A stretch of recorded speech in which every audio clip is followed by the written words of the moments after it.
Selamat siang semuanya. Perkenalkan, nama saya Maria Putri Anumsari, dan pada kesempatan ini saya akan mempresentasikan penelitian saya yang berjudul Sintesis Senyawa Turunan Kumarin dari Turunan Salisil Aldehid sebagai Agen Antibakteri. Penelitian ini dilakukan di bawah bimbingan Profesor Dr. Andus Bambang Purwono, MSc PhD, dan Tri Joko Raharjo, SSI, MSi, PhD. Terdapat berbagai jenis penyakit yang dapat menyerang tubuh manusia. Salah satunya adalah penyakit yang disebabkan oleh paparan bakteri patogen.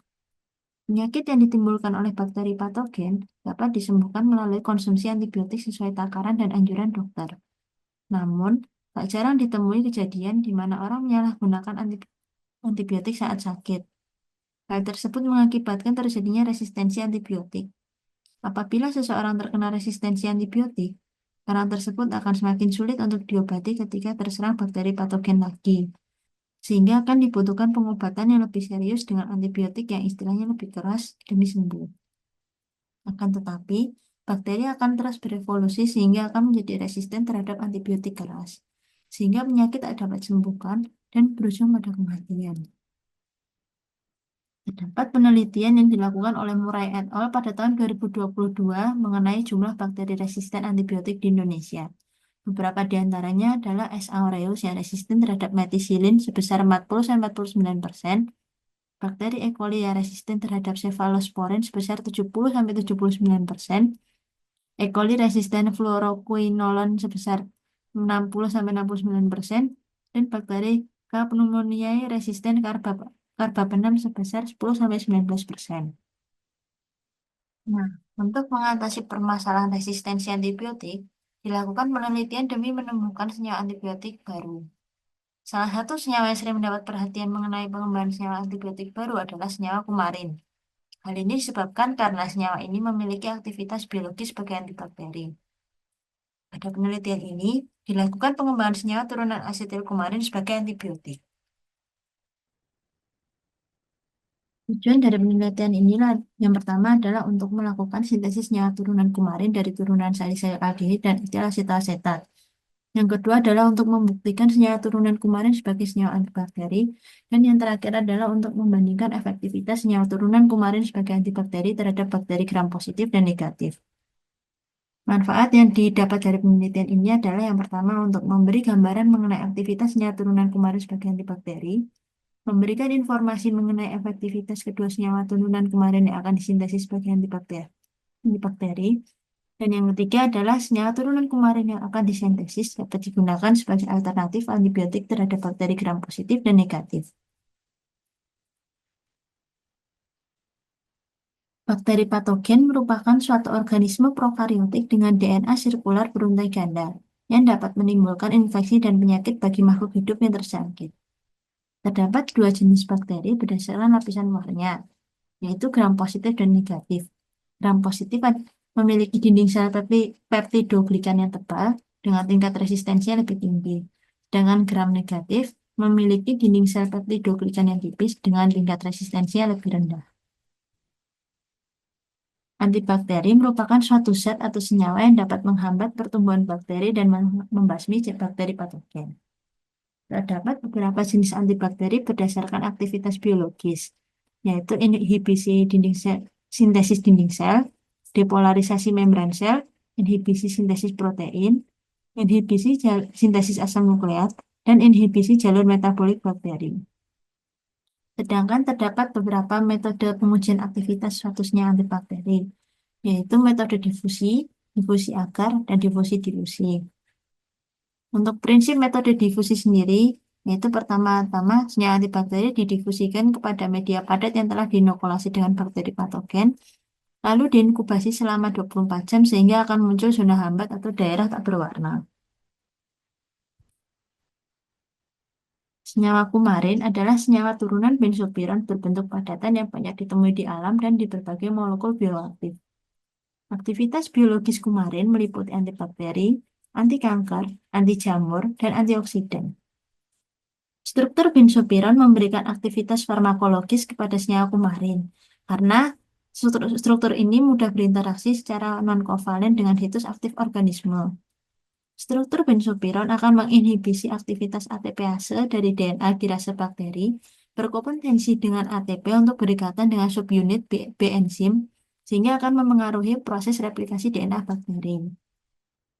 Terdapat beberapa metode sintesis kumarin, yaitu Knoevenagel, Pachman, Claisen, Perkin, Wittig, Vilsmeier, Haag, dan Suzuki cross-coping. Pada penelitian ini akan digunakan metode Knoevenagel karena memiliki kelebihan yaitu sintesis berlangsung cepat, balasan hasil memuaskan, ramah lingkungan, serta kondisi reaksi sederhana. Promosi hipotesis yang pertama. Senyawa kumarin merupakan salah satu senyawa heterosiklik yang tersusun dari gabungan cincin benzena dan cincin alfa-piron dan merupakan turunan dari dua benzopiron. Senyawa kumarin memiliki titik leleh sebesar 68-73 derajat Celcius dan berwujud bubuk kristal putih. Namun, turunannya memiliki titik leleh dan wujud padatan dengan warna beragam. Senyawa kumarin dapat disintesis dengan mereaksikan salisil aldehid atau ortohidroksi asetofenon dengan senyawa beta ketoester pada media basah untuk menghasilkan turunan 3 asetil kumarin. Hipotesis yang pertama yaitu jika senyawa turunan salisil aldehid dan senyawa etil asetat direaksikan dengan katalis piperidin, maka akan terbentuk senyawa turunan kumarin. Rumusan hipotesis yang kedua. Kumarin dan turunannya memiliki aktivitas farmakologis yang beragam, seperti sebagai antibakteri, antivirus, anti jamur, anti kanker, antioksidan, dan sebagainya. Hal tersebut diakibatkan oleh adanya struktur benzopiron pada kerangka senyawa. Nah, struktur benzopiron memiliki kecenderungan untuk berinteraksi secara mudah dengan berbagai jenis situs aktif pada organisme, seperti enzim dan reseptornya, melalui reinteraksi non-kovalen. Teknik difusi cakram dapat digunakan untuk menguji aktivitas antibakteri dari suatu senyawa. Hipotesis yang kedua, jika senyawa turunan kumarin berhasil disintesis, maka pengujian aktivitas antibakteri dengan teknik difusi cakram pada senyawa tersebut akan menunjukkan adanya aktivitas antibakteri terhadap bakteri gram positif dan gram negatif. Perumusan hipotesis yang ketiga, gugus yang berada dalam senyawa kumarin akan ikut berperan dalam menentukan sifat senyawa tersebut. Senyawa yang mengandung gugus halogen akan lebih aktif terhadap bakteri dibandingkan senyawa yang tidak mengandung gugus halogen. Semakin banyak gugus halogen yang terdapat dalam suatu senyawa akan menyebabkan peningkatan aktivitas antibakteri senyawa tersebut. Hipotesis yang ketiga adalah jika digunakan varian prekursor berupa 5 bromosalisil aldehid dan 5 klorosalisil aldehid dalam sintesis senyawa turunan kumarin, maka akan diperoleh aktivitas antibakteri yang lebih baik dibandingkan dengan aktivitas antibakteri 3 asetil kumarin terhadap bakteri gram positif dan bakteri gram negatif. Rancangan dari penelitian ini ada 3 tahap, yaitu sintesis turunan salisil aldehid yang berupa 5 bromosalisil aldehid, dilanjutkan dengan sintesis turunan asetil kumarin dengan X yaitu H, Cl, dan Br, dan yang ketiga adalah uji aktivitas antibakteri. Yang pertama-tama dilakukan sintesis 5 bromosalisil aldehid. Sebanyak 0,45 mili salisil aldehid, 0,2 gram KBRO3, dan 5 mili CH3COH ditambahkan ke dalam satu beker. Lalu dilakukan pengadukan selama 15 menit. Setelah itu ditambahkan 1 mili HBr dan dilakukan pengadukan selama 1 jam. Setelah itu ditambahkan 50 mili H2O dingin dan diaduk kembali selama 15 menit. Lalu ditambahkan 10 tetes Na2S2O3 sebanyak 10%, lalu diaduk 10 menit. Setelah itu dilakukan penyaringan dengan bahnar dan dicuci dengan H2O dingin. Lalu dilakukan rekristalisasi dengan etanol 50%. Setelah itu padatan yang terbentuk dikeringkan dengan desikator. Lalu dilakukan karakterisasi produk hasil sintesis. Yang kedua adalah sintesis 3 asetil kumarin. Sebanyak 2,1 mili salisil aldehid dan 3,16 mili etil asetat ditambahkan ke dalam beker yang telah berisi 5 mili etanol. Setelah itu dilakukan pengadukan selama 10 menit, dilanjutkan dengan pendinginan selama 10 menit di kulkas. Kemudian ditambahkan 1 mili piperidin sambil diaduk.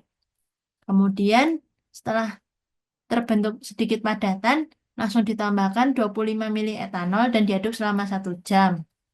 Setelah itu, padatan yang terbentuk disaring dengan bandar dan dicuci dengan etanol dingin. Setelah itu dilakukan rekristalisasi dengan etanol, dikeringkan di oven, lalu dikarakterisasi. Metode yang ketiga yaitu sintesis 3-asetil 6-bromokumarin. Langkah-langkahnya sama dan bahannya juga sama dengan sintesis 3-asetil kumarin. Namun yang menjadi pembeda adalah jumlah salisil aldehid yang digunakan. Nah, pada tahap ini digunakan 4,02 gram 5-bromosalisil aldehid. Yang selanjutnya adalah sintesis 3-asetil 6-klorokumarin dengan bahan dan langkah yang sama seperti tadi, tapi salisil aldehid yang digunakan di sini adalah 5-klorosalisil aldehid dan jumlahnya sebanyak 3,13 gram. Berikut merupakan hasil dari sintesisnya 3-asetil kumarin. Terdapat informasi berupa struktur senyawa, nama IUPAC, hasil uji KLT, foto dari padatan yang terbentuk, beserta karakteristiknya.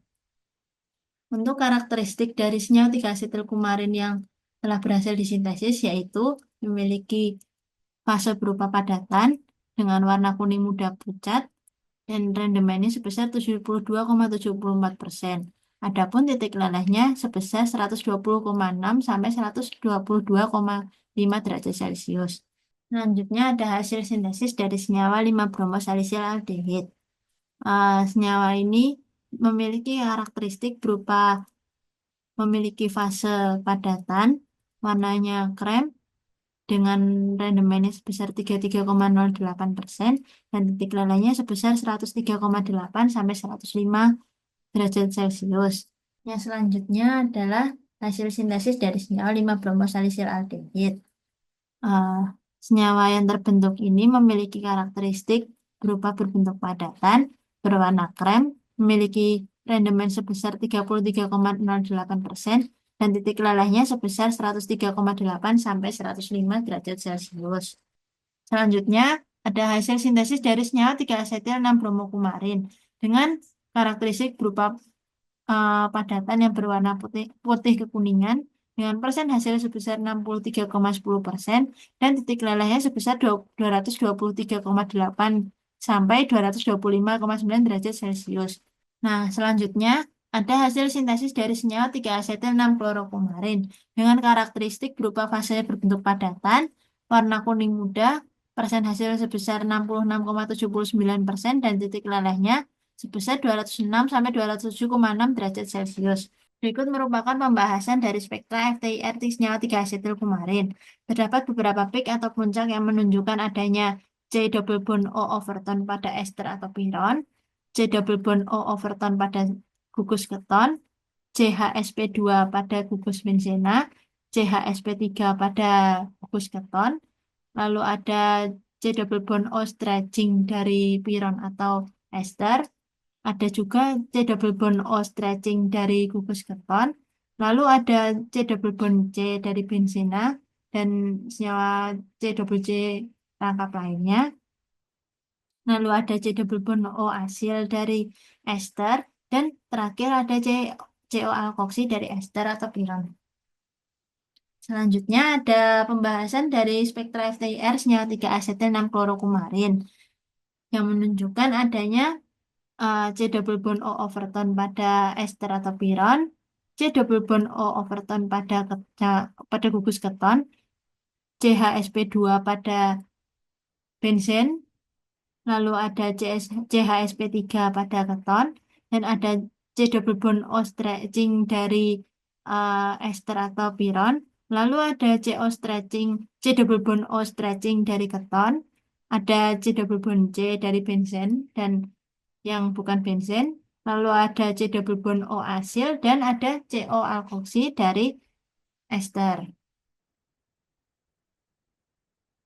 Selanjutnya ada pembahasan dari spektra FTIR 5-bromosalisil aldehid. Nah, pada spektra tersebut terdapat C double bond O overtone dari aldehid, terdapat OH dari alkohol, lalu ada CHSP2 dari benzen, lalu ada CHSP3 dan ada dua peak yang menunjukkan menunjukkan CHSP3 tersebut dari aldehid. Lalu ada C double bond O stretching dari aldehid, ada C double bond C stretching dari benzen, dan yang terakhir ada CO alkoksi dari alkohol. Selanjutnya terdapat pembahasan dari GCMS senyawa 3 asetil kumarin. Dengan data GC yang diperoleh adalah waktu retensinya sebesar 5,937 detik dan kemurniannya sebesar 99,15%. Lalu untuk hasil MS-nya sendiri, fragmentasinya seperti berikut dan diketahui base peak-nya sebesar 173. Lalu terdapat peak tinggi lainnya yaitu 188 yang mana merupakan M plus-nya sendiri, dan yang kedua adalah 43. Berikut merupakan fragmentasinya. Lalu dilanjutkan dengan pembahasan dari GCMS senyawa 3 asetil 6 klorokumarin. Diperoleh waktu retensi sebesar 17,69 detik dengan kemurnian 100%. Untuk hasil MS-nya sendiri seperti berikut fragmentasinya dengan base peak sebesar 207. Lalu peak tertinggi kedua yaitu 43 dan yang ketiga adalah 222 yang merupakan M plus-nya sendiri. Itu merupakan fragmentasinya. Nah, untuk kesimpulan sementaranya, senyawa 3 asetil kumarin, 5 bromosalisial aldehid, dan juga 3 asetil 6 klorokumarin dapat dipastikan telah berhasil disintesis dari turunan salisial aldehid dan etil asetat bila ditinjau dari hasil uji karakterisasi. Untuk rencana selanjutnya yaitu analisis hasil GCMS dan FTIR dari senyawa yang diperkirakan merupakan 3 asetil 6 bromokumarin, uji antibakteri senyawa turunan asetil kumarin, dan analisis hasil uji antibakteri senyawa turunan asetil kumarin. Sekian hasil presentasi saya. Saya mohon maaf bila ada kekurangan. Terima kasih.